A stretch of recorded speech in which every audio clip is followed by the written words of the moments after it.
Strategic bombing was a primary element of the air war during World War II, allowing nations to strike deep into the heart of their enemies and inflict severe material damage. Using the technology of the time, bomber crews of pretty much all nations were able to pinpoint and destroy the specific target of the day.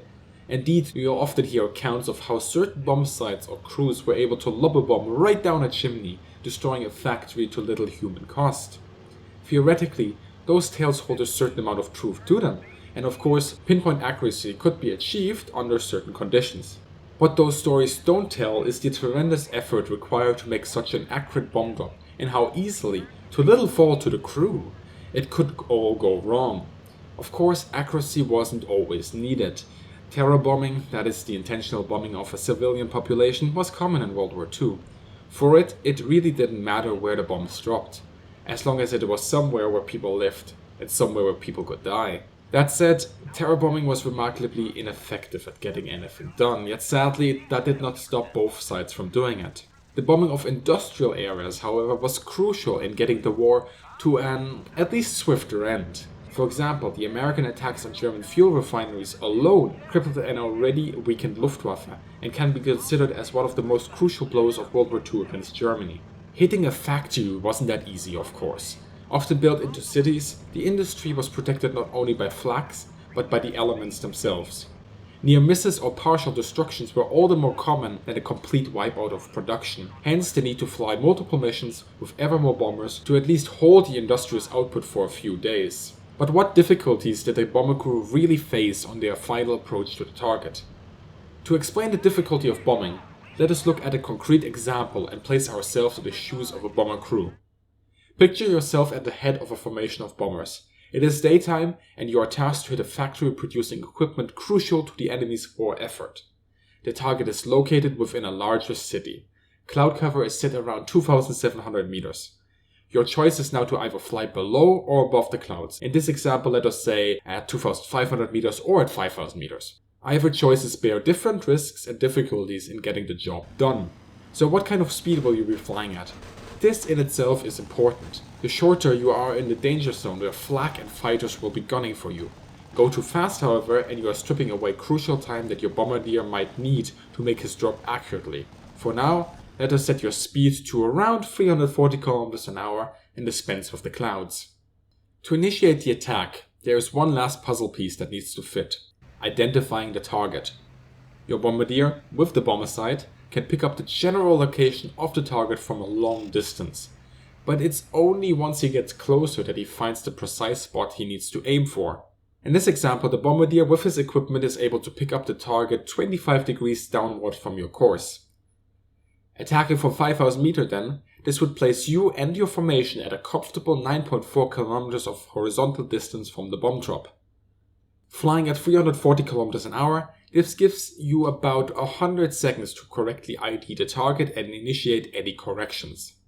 Should the factory, like in our example, also be set inside a city, correctly identifying it relies not only on a keen eye, but recon photography and experience. Furthermore, your efforts will be hampered by heavy flak and fighters. Still, provided your bombardier knows what he's doing, he will at least be able to pull off the drop in the best way he can.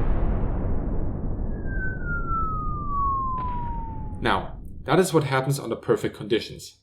Let us add a little bit of cloud cover. Alright, the mission parameters are the same. The obvious problem: clouds.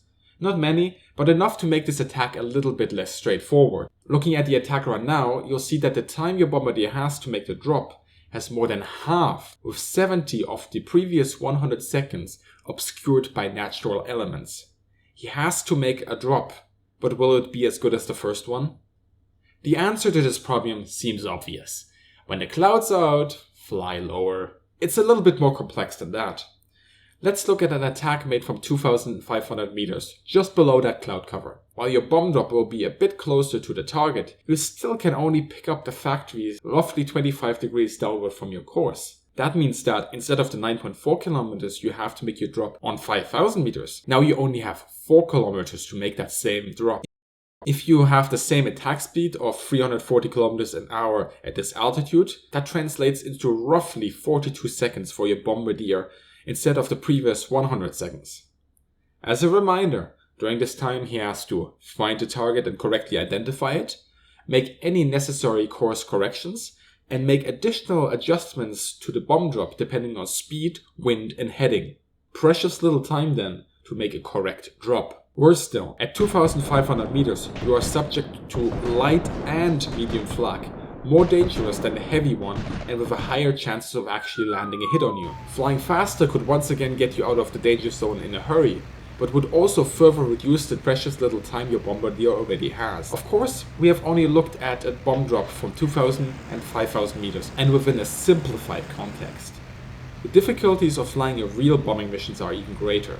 During World War II, nearly all altitudes were used for bombing attacks, including missions flown at 8,000 meters or higher. What is also important to remember is that bomber formations usually drop much of the payload together, prompted by a command of the flight lead. That means that one bombardier's computations have an impact on multiple bombers. If he does it right and a tight formation is flown, the result can be impressive. Should anything be off, however, and by circumstance it often was, then the result becomes a lot more tragic. You see then that bombing in the Second World War was more complex than it was often said, and that little things can interfere with the result.